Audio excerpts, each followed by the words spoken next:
Hello, everybody. Welcome back to the NBA Front Office Show. First show in 2024. Happy New Year, everybody. I'm Trevor Lane. You can find me over on X at Trevor_Lane, joined by Keith Smith at Keith Smith NBA across all platforms. Keith, let me start with this. Were you awake when the clock struck midnight? I was, surprisingly. I finished watching games and then hung out with the family, watched some people perform songs that I don't know, and I don't know them. And then we watched the clock strike midnight, and then I went to bed.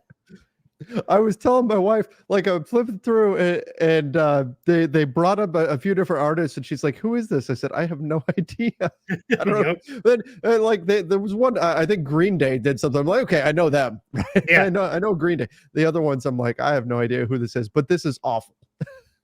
Yeah. Between that and our daughter running around trying to piece together clues from Taylor Swift that all the Taylor Swift fans thought there was like something about she's going to release the next Taylor's version album and all this stuff and everything. Like I've rarely felt older in my life, and there we were. But it ended on a good note, and weirdly enough, like I slept in till almost 9 on the first, which I never do. Like I am almost like clockwork up between 5:30 and 6 at the latest. It's just, I think, years upon years of getting up at that time, but I slept in till almost 9. So it was a nice start to the new year. That's a great way to kick things off. I was up. I'm regularly up past midnight. My bedtime's usually somewhere around like 2 or 3 a.m. somewhere in there. Pretty low key evening for me. Listened to some fireworks go off. Hung out with the pets and all that kind of stuff, and we did our thing. How did the dogs do?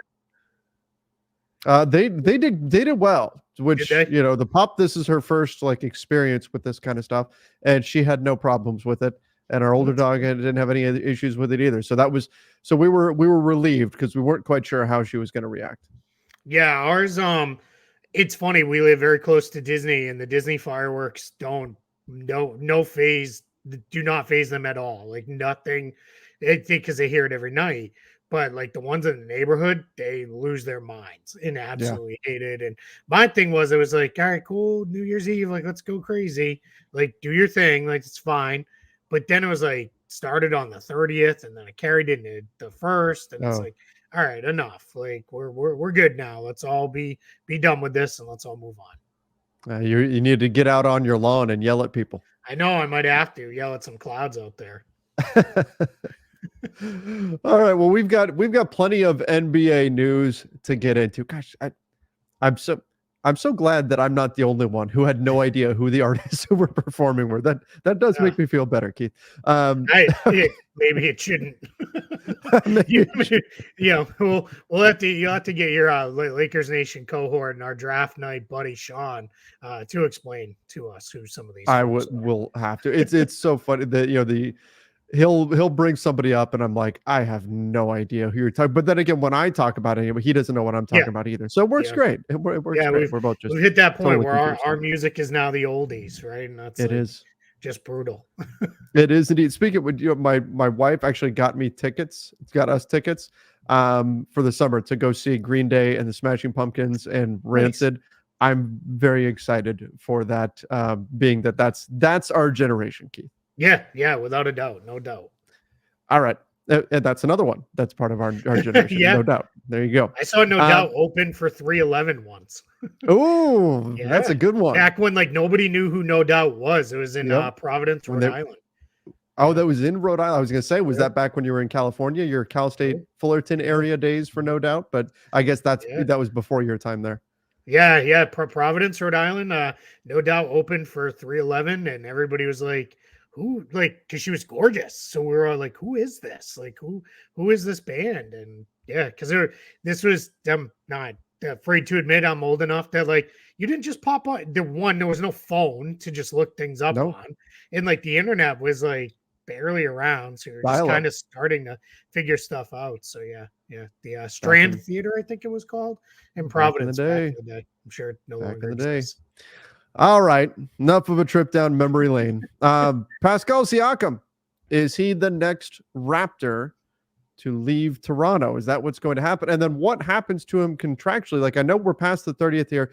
So a team acquiring him, can they even really extend him? Like, how is all of this going to work, and what does that do to his trade market? Yeah, so for Siakam, if he's traded now, a team can extend him, but they can only give him a minimal raise. It's a 5% raise off what he makes now. He is at, I just looked it up, it was about 37.9 million. So he can get a 5% raise off that. So call that's about another 1.8-ish million, that he could bump up there. So very minimal raise for him. Mm-hmm. Not enough that he would do it. It can only be 2 years too. The reason for that is they limit that to the duration of the extend-in trade. So that's what a player can get in an extend-in trade.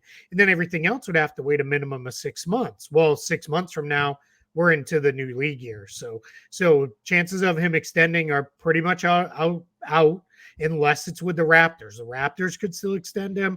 They could still give him the 40% off the salary he makes now, which should get him up, to a max level deal. And then the 8% raises off that, give him 4 years and kind of move forward. So the 30th extension deadline was always a thing to me of a kind of a nebulous thing of December 30th, because it really didn't make a lot of sense unless they were going to turn around and trade him right then. And they didn't. So now it's either extends with the Raptors or he gets traded somewhere, and that team has to feel really, really good about one of two things. Either he lifts us into title contention. We don't care if he leaves as a free agent because maybe we win a title. Or the second thing is we can get him signed long-term as a free agent this summer. Why is it structured that way? That a team that acquiring him would be acquiring his bird rights. Why are they incapable of extending him while the Raptors would still be able to do that? Yeah, so what they did was they closed the loophole in the CBA where it used to be you could trade a guy and then you could give him the exact same things. Now what they do is they match you to the extend-in trade rules. So in an extend-in trade, if it happens like immediately as part of a trade, you're limited to, you can add 2 years onto the contract and you can do a 5% raise. So extend-in trades are extremely rare. We very rarely see them come into play. It was like Carmelo Anthony. I think Kevin Garnett was an extend-in trade back in the day, but you're talking, that's how long ago it was, right? Those were deals that happened 15 years ago. In the Garnett case, the Anthony case it's got to be close to probably that same range, right? I'm guessing, and in that something same like that. range-ish.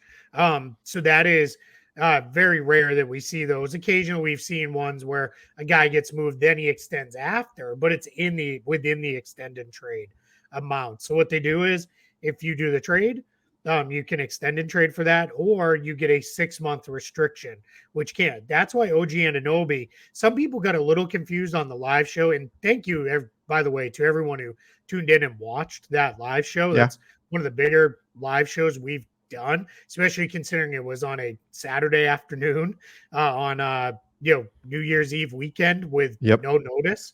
Like huge how many people came out and then have watched the replay as well, which is really awesome.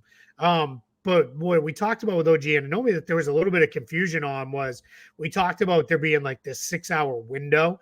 The 6-hour window was just free agency is open and guys can still extend.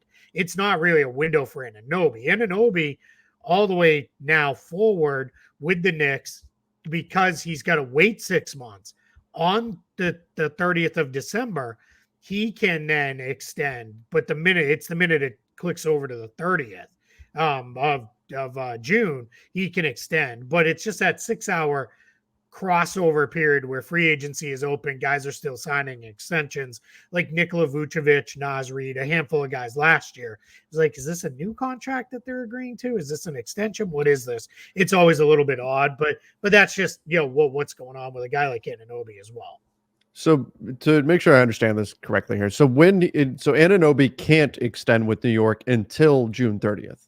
He could extend right now, but it's the same for less. thing. It's the same, very limited. For less. Definitely not enough money for him to extend. For 5% of what he makes is barely enough to get him even remotely interested. It'd be like 1.2 million or something. But once he gets to June 30th, it can go up by the amount that he would want to see. Yeah.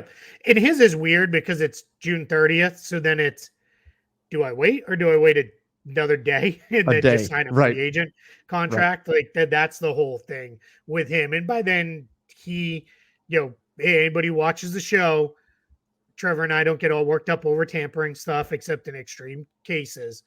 It is call it tampering, but they'll know, hey, this team's ready to make you a huge offer in free agency or not. Mm-hmm. And they'll know where they stand with the Knicks. So it'll either be, I'd get extend and get it done that way or sign. It really doesn't make a difference functionally for what the Knicks can do cap space wise or any of that stuff. None of that changes. Nothing really matters with that. It's just the parameters around which he resigns, if that's the way it goes. So I think that this could be kind of like the guys I think of are Robert Covington, our Naz Reid, where the extension gets done in the case of OG Anunoby, and we'll get back to Pascal Siakam in a moment, but the extension gets done on June 30th, and you see maybe something is given up. Maybe it's a player option in the final year. Maybe it's something like that. And essentially the way I look at it as the team is giving the player a little extra something to not listen to anybody else when free agency starts, because otherwise the player can say, well, you know what? I'm really interested in staying, but once free agency starts, if other teams come, I'm going to listen to what they have to say. And so as the incumbent team, you give up a little bit extra to make sure that they never get to that point where they hear out anybody else. Yeah, that's a great point, because what you could do is you could even say, all right, we had you pegged at 25, we'll give you 28 million. That's way we do that. Or like you said, player option, or maybe there's a structure with upfront payments and things like that. And we're going to do it that way. That could be all the kind of little bells and whistles that could be thrown in there on an extension. Those could all be definitely major things that get thrown in for that. A trade bonus too, right? It could be, all right, we'll give you the full 15% trade bonus or whatever it is, just so that way, you never actually become a free agent and you can't even have those legal conversations. But just being a grown-up and a realist, he'll already know, is Team X sitting there with a $30+ million offer? Yes. Is the team willing to go to the max? I think where the negotiations get really interesting is for a guy like Anunoby, because he's not a no-brainer max guy. He's not somebody you're definitely saying, all right, 42 million out of the gate, let's go. That's not really where we're at with him. He's a very, very good player, but that's probably not where this is headed. So that becomes a much more interesting situation than just no-brainer max guy is like, well, that's easy, right? The other team can offer X, the other team can offer Y, and now you pick which one you want. So I think it's interesting. Going back to Siakam, we've heard kind of the old standbys, the Kings, the Hawks, the Pacers, the Warriors. Mark Stein had Dallas, but was like, I don't know that he would. He kind of threw cold water on it a little. Maybe the Mavs are interested, but they're probably not going to go crazy trying to get him. But clearly there'll be a market for Pascal Siakam. He's a very good player, guy who can really fit on a whole bunch of teams, all those teams that were just mentioned for sure, and a handful of others. The Hawks become a little weird because they've got to balance their cap sheet somehow. So maybe this is one where we send DeJounte Murray out in another trade. Maybe like a 3-team deal or something. Trade. Yeah, it could be a 3-team deal. Yep. And then Siakam goes. Could be something like that. Is it time, do you think, for Toronto to part ways, or should they try to extend it? I mean, the pieces they got, like Emmanuel quickly looked pretty good in his Raptors debut. I mean, they didn't go with the draft capital, we're going to bottom out route here. They added pieces that can help them win games right now. Yep. I don't think they necessarily have to move Siakam. What do you think is the best path for them? Yeah, so they're 13-20 after last night's win. They are a game and a half out of 10. They're 2 games out of 9. After that, it's like 5 games out. So you're starting to talk a little further. They are in 12th, so they would have to get over the Hawks to move up. So still in range of the play-in tournament. I guess the question needs to be, do we want to be a play-in team? Yeah. Like, how important is that for us? Because I don't think they're looking at it as, like, I'm going to continue to use the Lakers and Heat examples of, we're good teams. We had a lot of guys out. We kind of fell into this versus this is where we are. That was those teams investing in their rosters made a lot more sense a year ago because they felt good of, hey, even if we're in the play-in tournament, we could probably still make a run at this. And then obviously proving out that they both did. I think the Raptors, you'd have to be very realistic of, even if we do get through the couple playing games, are we going to really beat Boston, Milwaukee, Philadelphia in the first round? Probably not. And then that becomes, where are we going with this? So I think it probably is, even though they seemingly put this deadline at December 30th, I think you continue to see, hey, where are we at extension wise, Pascal? What are we willing to do? And if something works, you go. And if something doesn't work, then what you do is you Then go you out and go. find the best deal for you. Yeah, then you go. Exactly. Then you really go.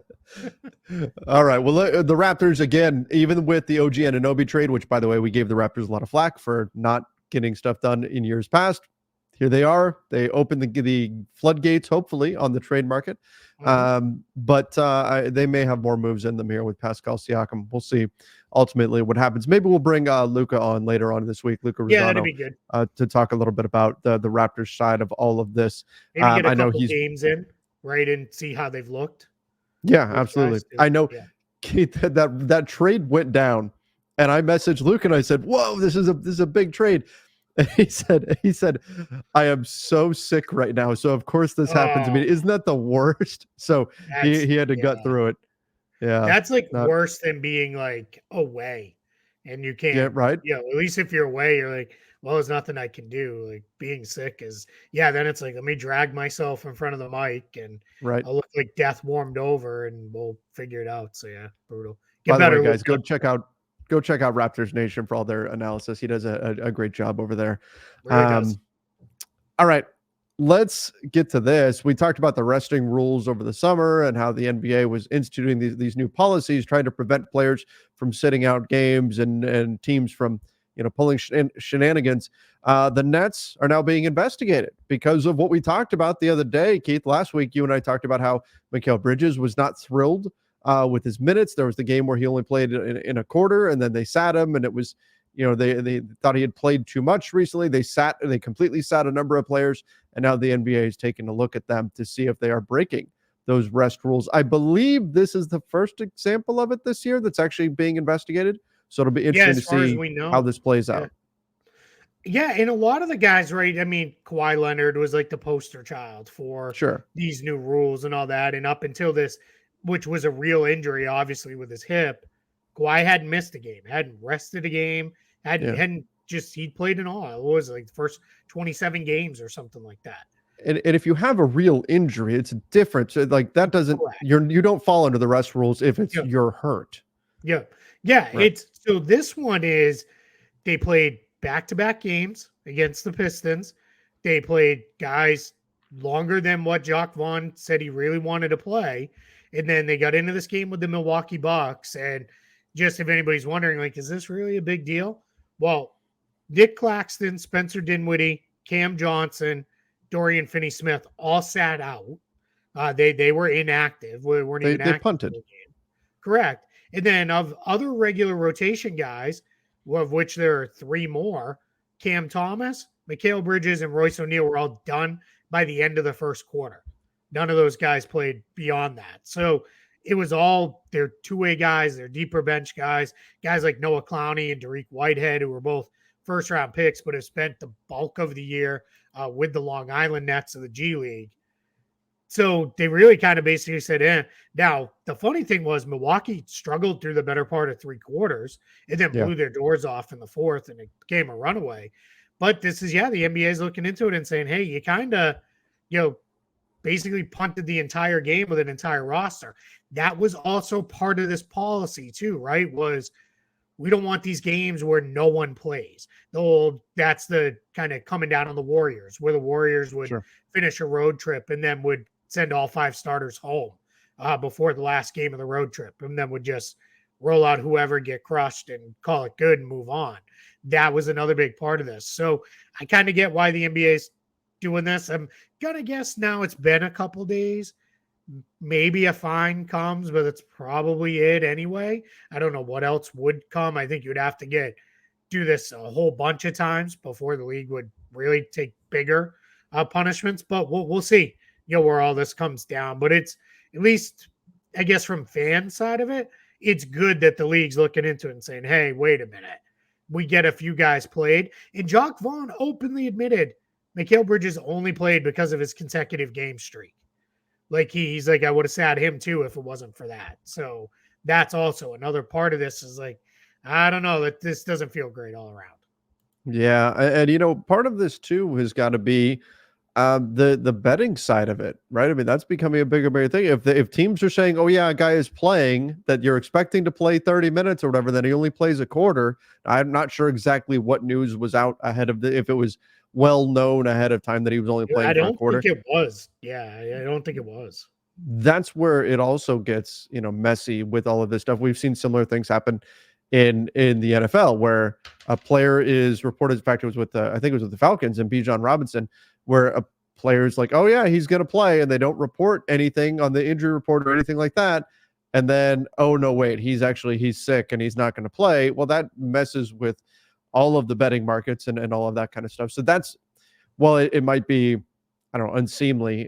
That's part of this too, is teams have to be forthright in what they're going to do with these players. And the NBA doesn't want them doing this where they just pull the plug. Now, as a fan of a team, if I'm a fan of the Nets and I'm playing the Bucks and there is a very slim chance of me winning that game, especially if I'm sitting some of my key players, I'm of the mindset, rest them all, right? Don't play any of your guys then. Save them for another day and then play them when you've got a shot to win. That's not the best thing though for the entirety of the league. So there's a little bit of a conflict there too. Yeah, and you say that until you have tickets and it's like the only game you can go to Yes, in a that's a season. different And then story. it's like, man, and everybody gets it. If a guy wakes up and he's sick, or a guy rolled his ankle the Sure. game before, or whatever it is, you understand that. Or even if a guy plays and gets hurt, that's all part of it. Now, I do think, like, I followed the Falcons thing, and you're right, it was Bijan Robinson. Even though I'm not really following the way I used to, I followed that story because I found it interesting. There is a level of competitive advantage too, right? Where, Sure. especially in like football, it's a running back, so a little bit different. But let's say it was a quarterback, you prepare all week for one guy, and then it's like, yeah, he's not actually gonna play, and then we put the other guy in. That's like a long held thing that has happened, for years and years and years in the NFL. And then Mm-hmm. so my fear is what's going to happen is you're going to have in all sports, it's going to be leaning towards, all right, have a guy active, and then we'll figure it out like they did with Mikal Bridges, where it's play a quarter. And I saw like a large reaction when the news came out that they were being investigated. It was like, well, I bet Mikal Bridges in daily fantasy, and somebody owes me money and all this stuff. And it's like, I mean, the big part of all of this is that's part of the risk you take, right? Like it's gambling for a reason. You're gambling that now not only that a guy will hit specific statistical benchmarks, but you're also gambling that they'll play enough to hit those at all. So it's a difficult place to be in. I get it. Absolutely. All right, let's jump over to this one. A veteran, former NBA player, Goran Dragic retires. Man, he wound up being great, didn't he? But was behind Steve Nash for some time, and then kind of came into his own. And I always appreciate, as a lefty myself, I always appreciated his left-handed game and just the craftiness that he brought. It certainly was. It was a very fun player for a long time, and there was a point where he was, like, I don't want to say dominant, but he was really, really good.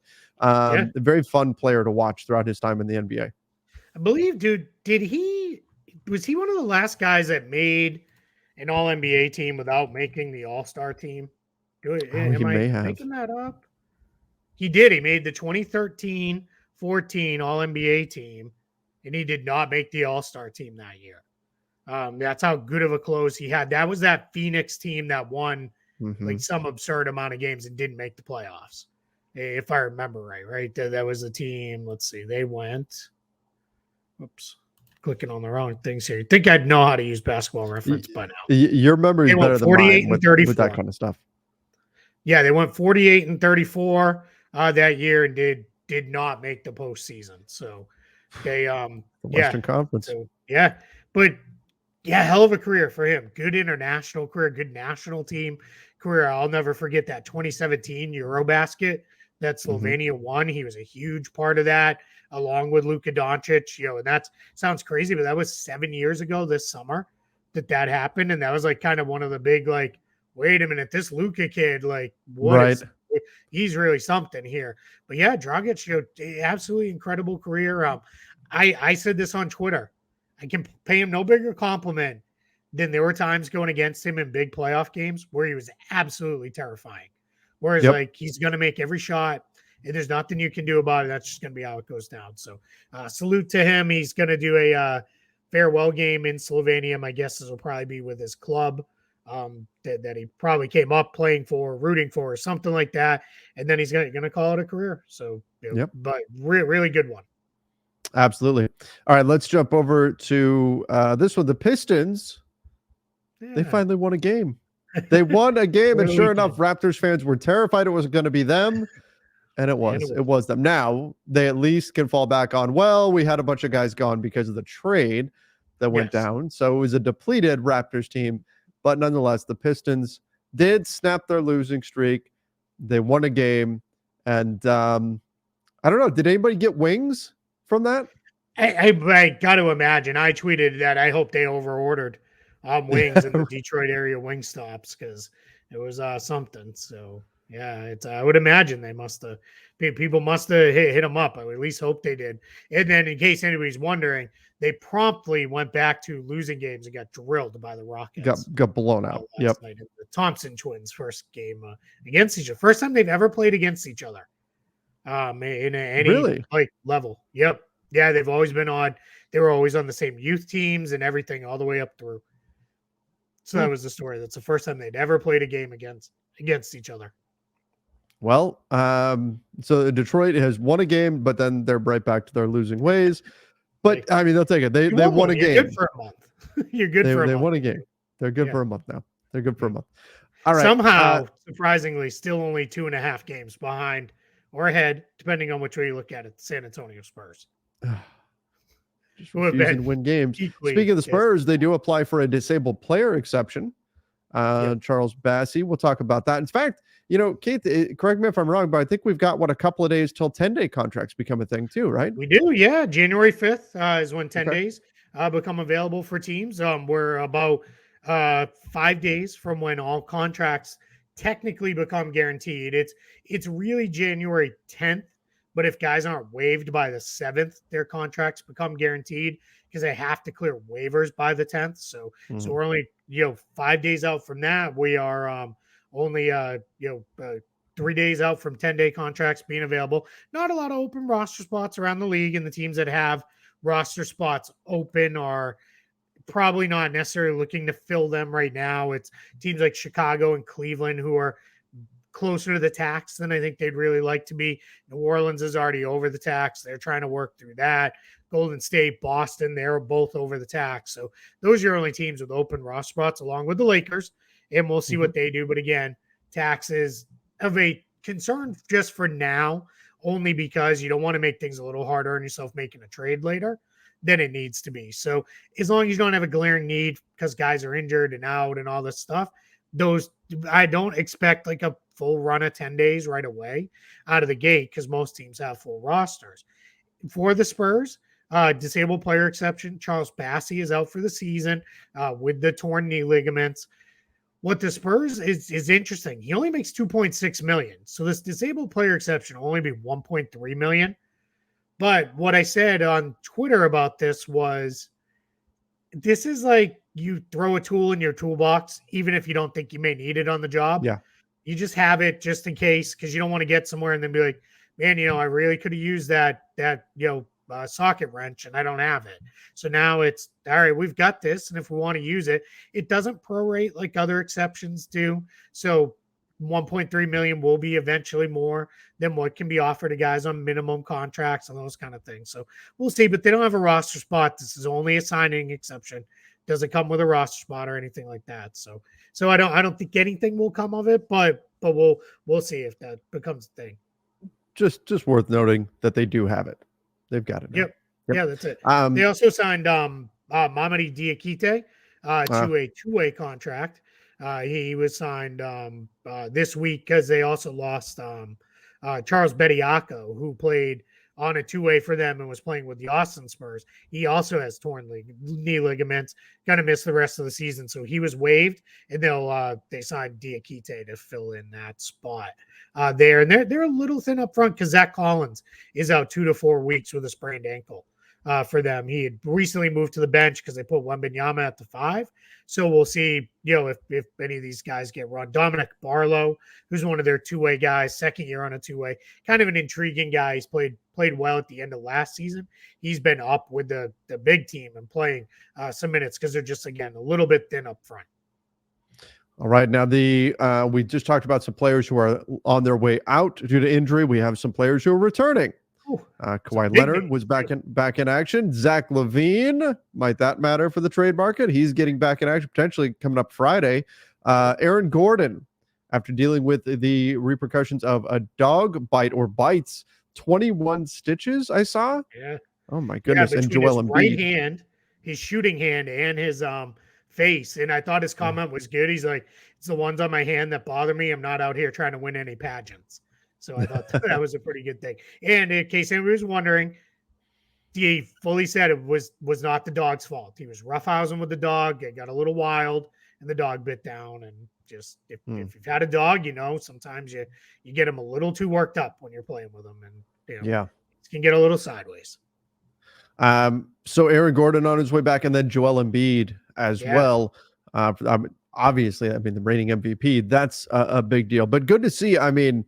Big names that are going to be back in action here to kick off the new year. So that's great to see around the NBA. We always say turn off injuries. Adam Silver, please go into the settings, shut them off. So whenever you see guys that are coming back, it's always a good thing. And I'm using the very loosest definition of the term here, but 4 guys on postseason teams, because LaVine's technically team is in the play-in tournament right now. So we'll count it with the other 3 guys on good teams there. And it's, big names getting healthy, getting back. And Lord knows we spend a lot of time talking about guys going out. So it's good to talk about a whole host of guys coming back from injuries as well. Absolutely. All right. Let's see here. We do have this. Miles McBride was extended by the Knicks. So that ultimately got done. No, that is just a $13 million deal. So this is a value contract for the Knicks, potentially. If he can be a rotation player for them for the foreseeable future, that's good money there. Yeah, Miles McBride is stepping potentially into the role that Emmanuel quickly vacated with the trade. So McBride has been kind of the 5th, 6th guard for the Knicks. Now he's stepping into being like the 5th guard for the Knicks, maybe even the 4th. It kind of depends on what you consider Josh Hart to be. But they like to have one other guy to play.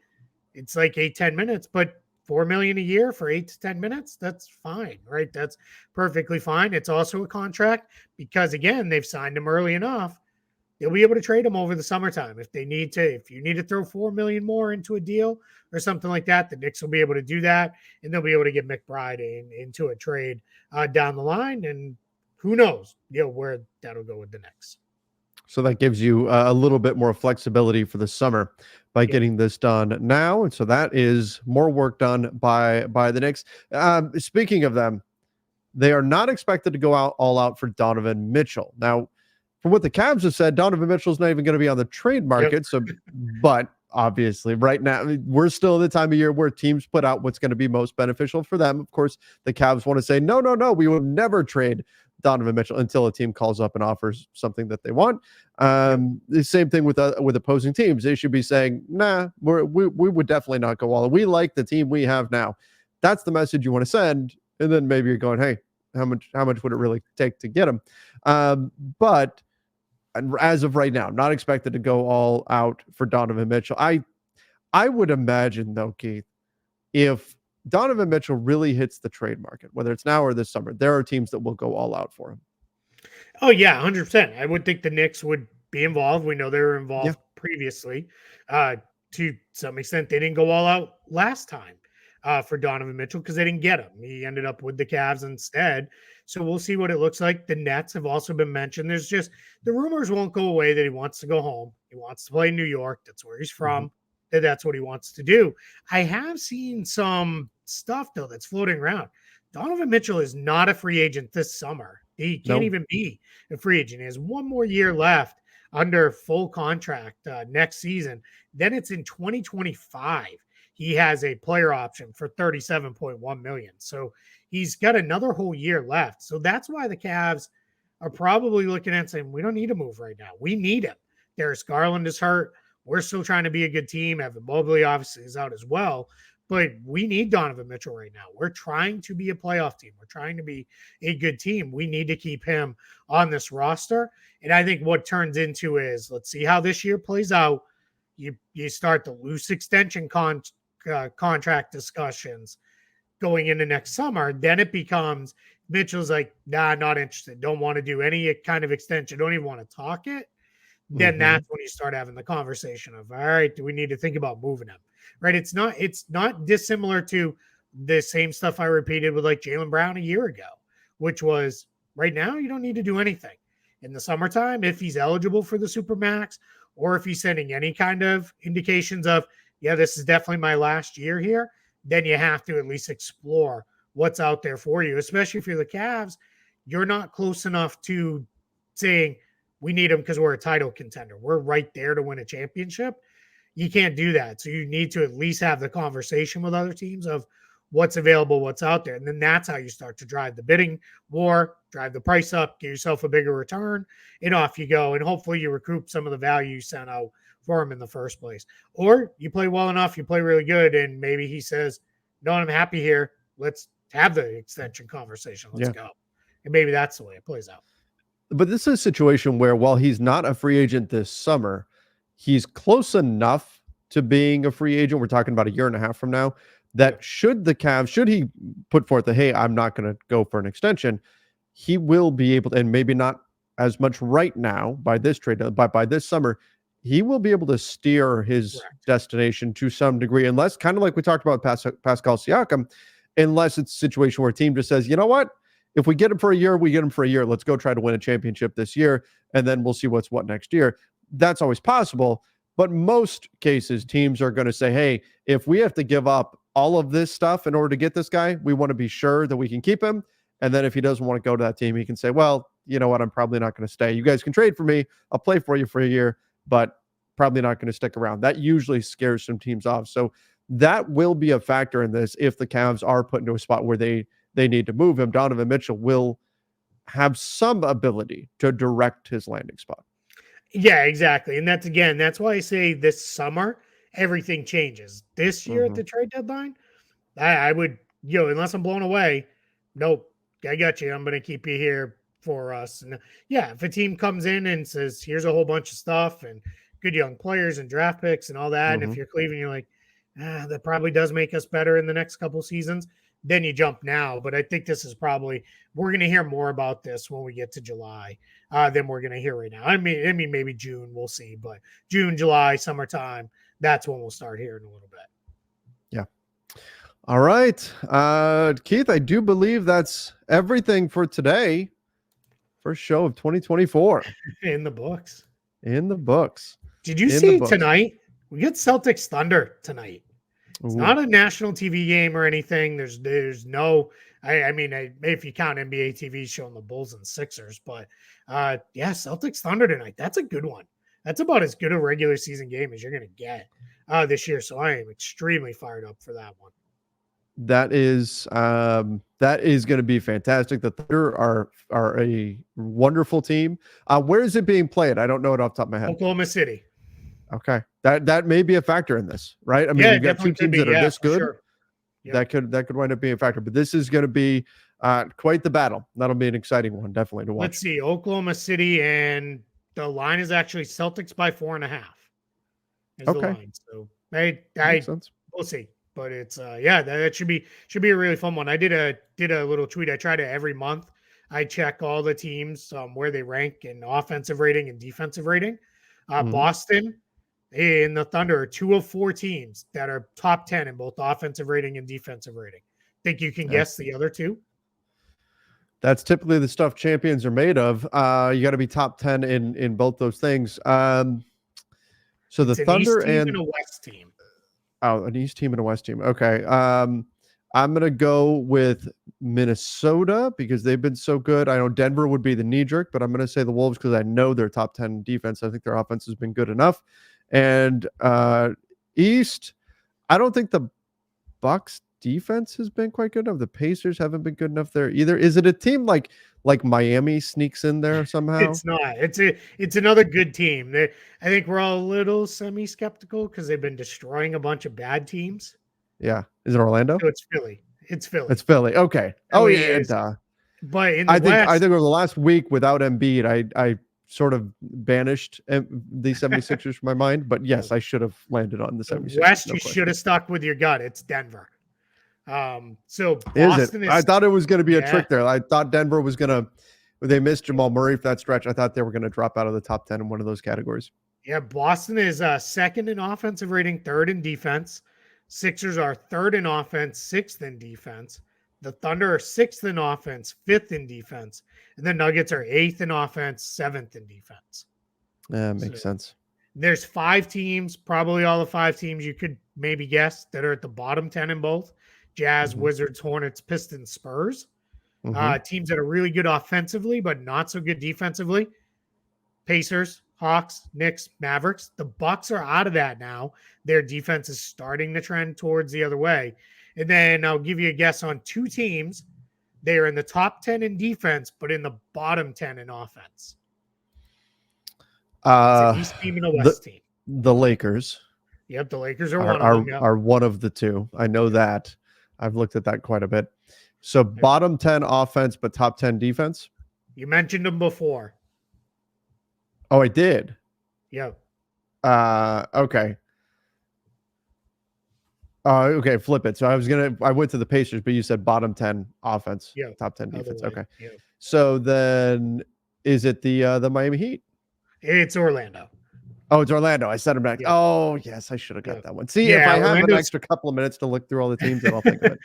Orlando's second in defense, 23rd in offense. Lakers are 9th in defense, 24th in offense. Yep. I know you're closer to it. You cover them every day. I was a little surprised the Lakers were quite that low. I knew they weren't top 10 offensively. I thought they were probably hovering more around 15, 16. To be 24th, that was pretty surprising to me. But then when I dug in a little bit more, it's pretty much LeBron and AD, and then hope for the best. Sometimes it's Austin Reeves, sometimes it's Taurean Prince, occasionally D'Angelo Russell, but it's not good. The rest, the guys they paid over the summer have all largely disappointed, either for stretches or for the entirety of the season so far. They've had shooting slumps, they've had injuries. Rui Hachimura keeps getting hit in the head, and now he has a calf strain.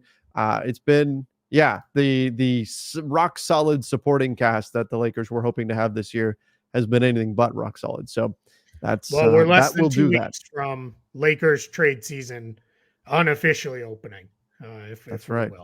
When they can start trading some of the guys they signed over the summer. We're 2 weeks out. So we got a lot of important dates coming up here. We mentioned the 10-day contracts, contract guarantees. We've got January 15th. Basically, everybody who's going to be tradable will be tradable by then. And then we're only a little over a month, 5 weeks out from the trade deadline, which is crazy that we're already here in this season, but it is coming fast. Like I was looking at it, like teams are already we're almost to the halfway point of the regular season already. Crazy, huh? Yeah, I mean, this season just feels like it's whipping right by, very, very quickly. So, we're excited. This is the time. If you haven't subscribed yet, now's your time. This is when we get into all the good stuff here, and we promise you, if there's big trades and we're able, we'll go live as quick as we can and break them down like we did this past weekend with OG Anunoby. And again, said it earlier in the show, but it's worth repeating. Thanks to everybody who joined in and is hung out with us for quicker live show than we usually do because we both pressed for time at the time of day it happened. But we had a lot of fun breaking it down. We love all that stuff. We'll be live at trade deadline day. We'll talk about that more as it gets closer. We have a ton of fun on trade deadline day, and every year we're it's going kind of quiet. And then the NBA so far, since we've been doing, knock on wood, they have delivered. They deliver. Every year as we get closer to the trade deadline. So super excited for all that to come here over the next month or so. For sure. It's an exciting time of year. So again, like Keith said, make sure you do subscribe to the NBA Front Office Show here on YouTube. Don't forget to follow us over on Apple Podcasts, Spotify, wherever you listen to podcasts as well. Thank you again, everybody, for joining us. Till next time. See ya and stay safe.